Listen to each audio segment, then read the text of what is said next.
ایک جگہ پر میں نے دعا کی اور اس میں دعائے قنوت نازلہ پڑھ دی کہ اللہ مسلمانوں کی مدد فرما، مظلوموں کی مدد فرما، ظالموں کو نیست و نابود کر، ان کے گھروں کو تباہ برباد کر دے۔ اللہم دمر دیارہم ومزق جمعہم وخرب بنیانہم، ان کی جڑ اکھاڑ دے۔ تو وہ مجھے کہتا ہے کہ یہ آپ نے کیا کیا ہے؟ ایک آدمی، یہ کیا آپ نے؟ میں نے کہا یہ سنت ہے۔ کہتا ہے یہ کیسے ہو سکتا ہے؟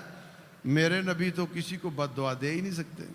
تو میں نے کہا گلا کاٹ سکتے ہیں کافروں کا، بد دعا نہیں دے سکتے۔ ہاں، گلا کاٹنا جب بڑی بات ہے یا بد دعا دینا بڑی بات ہے؟ تو سیرت کو پڑھنے کی بہت ضرورت ہے۔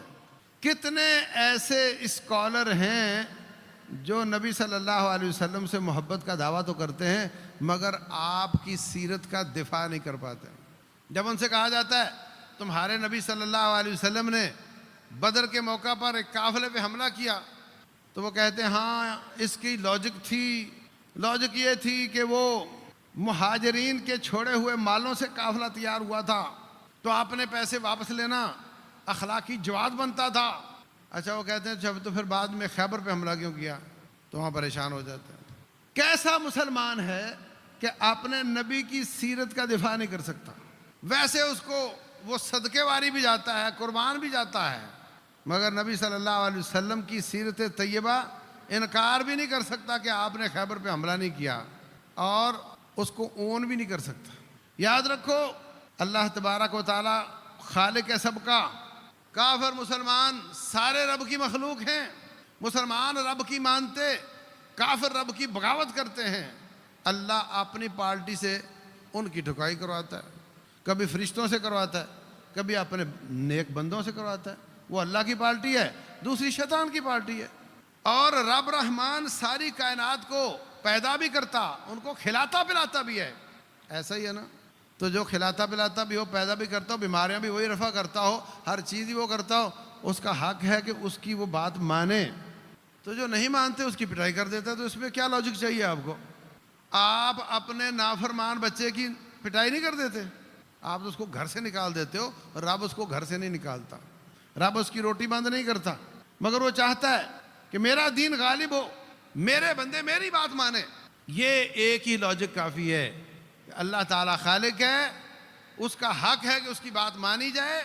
جو نہیں مانتا اس کو سزا خود دے دے، یا فرشتوں سے دلوا دے، یا مسلمانوں سے دعا دے، قاتلوہم یعذبہم اللہ بایدیکم، ان سے لڑائی کرو، اللہ ان کو عذاب دینا چاہتا ہے تمہارے ہاتھوں کے ساتھ۔ وَيُخْزِهِمْ، ان کو اللہ ذلیل کرنا چاہتا ہے۔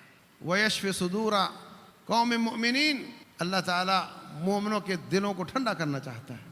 تو میرے بھائیوں، کوئی کہتا ہے جی آپ کی بیویاں زیادہ ہیں، تو یہ تو بہت زیادہ بیویاں رکھنا تو ان کے خیال سے اچھی بات نہیں۔ وہاں آ کر کے ہمارے اسکالر چپ ہو جاتے ہیں۔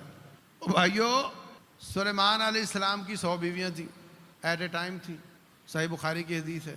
اور وہ بنی اسرائیل کے نبی ہیں، بنی اسرائیل کے یہودیوں عیسائیوں کے نبی ہیں نا، وہ 100 بیویاں تھیں۔ اور رسول اللہ صلی اللہ علیہ وسلم کو اللہ فرماتے ہیں وَامْرَأَةً مُؤْمِنَةً إِنْ وَهَبَتْ نَفْسَهَا لِلنَّبِيِّ إِنْ أَرَادَ النَّبِيُّ أَنْ يَسْتَنْكِحَهَا خَالِصَةً لَكَ مِنْ دُونِ الْمُؤْمِنِينَ، اگر کوئی عورت آپ کو کہے کہ آپ میرے ساتھ شادی کر لو، اے نبی آپ کو اجازت ہے، آپ شادی کر سکتے ہیں۔ اور صحیح بخاری کی حدیث ہے، بعض عورتوں نے آپ کو کہا ہم آپ سے شادی کرنا چاہتے ہیں، آپ نے کسی ایسی عورت سے شادی نہیں کی جس نے خود آفر کی ہو۔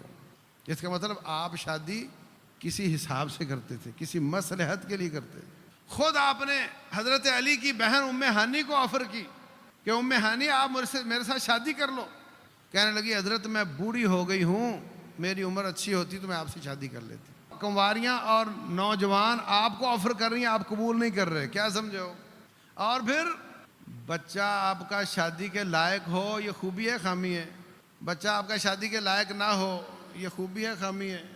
تو اگر اس کا شادی کے لائق ہونا خوبی ہے تو میرے مصطفیٰ علیہ السلام کا 11 شادیوں کے لائق ہونا 11 دفعہ خوبی ہے۔ اس میں کون سی پریشانی کی بات ہے؟ صحابہ اکرام تو چاہتے تھے کہ آپ کے ساتھ رشتہ داری ہو جائے۔ دیکھو نبی صلی اللہ علیہ وسلم جیسا مقام اللہ نے کسی اور کو دینا ہے؟ نہیں دینا نا۔ کوئی کائنات کا مرد نبی صلی اللہ علیہ وسلم جیسا مقام قیامت والے دن جنت میں حاصل نہیں کر سکے گا۔ لیکن اگر وہ کسی سے شادی کر لیتے ہیں وہ عورت تو ان کے گھر میں ہوگی نا, پروٹوکول تو وہی ہوگا. عورت وہ ان کے گھر میں رہ کر وہ پروٹوکول لے سکتی ہے, مرد کوئی نہیں لے سکتا. کتنی بڑی سعادت کی بات تھی کہ کسی کی بچی سے رسول اللہ صلی اللہ علیہ وسلم شادی کر لے, اور اس کو تم نے عیب بنا دیا ہے. تو میرے بھائیوں, سیرت کو پڑھو, گہرائی کے ساتھ پڑھو, بار بار پڑھو, سمجھو, عمل کی کوشش کرو. اور رب کعبہ کی قسم ہے, آپ کی سیرت کا صحیح سند سے ثابت شدہ کوئی ایک پہلو ایسا نہیں ہے جس پہ آپ کا سر جھک جائے, بلکہ ایک ایک پہلو ایسا ہے کہ آپ کا سینہ چوڑا ہوتا چلا جائے اور آپ فخر سے سر بلند ہوتے چلے جائیں اور اپنے نبی پر فخر کرتے چلے جائیں. اس لیے ایک آدھ دن منانے سے نہیں, مستقل گھروں میں سیرت کا سبق شروع کرو. رب ذوالجلال عمل کی توفیق عطا فرمائے.